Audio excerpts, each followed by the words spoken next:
যদি আমরা উসমান শরীফ হাদির বিচার না পাই, আগামীকালকে রফিকুল ইসলাম মাদানিকে এভাবে টার্গেট কিলিং করা হবে, কোনো বিচার হবে না।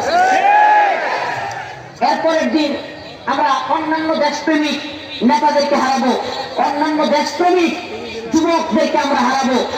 দেখা যাবে একজনের যদি আমরা বিচার করাইতে না পারি, বাকিদেরও বিচার আমরা পাবো না।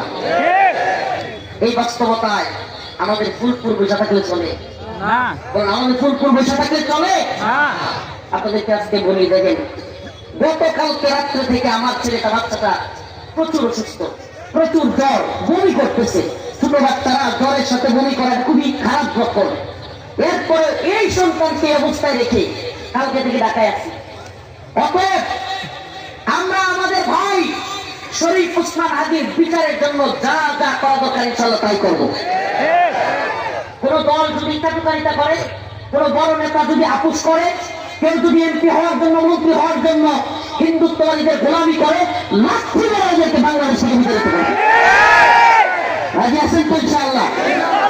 যদি ডাক আসে সমস্ত রাস্তাঘাট বন্ধ করে দিতে পারবেন তো ইনশাআল্লাহ?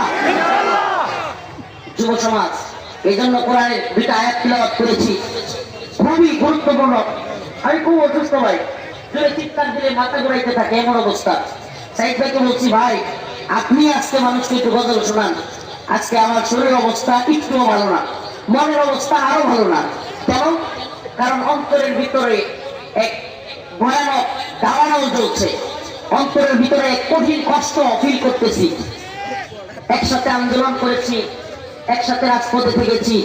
এই যুবক প্রিয় ভাই উসমান হাদিকে এইভাবে হারিয়ে ফেলবো, এটা আমরা কেউ কল্পনাও করতে পারি না।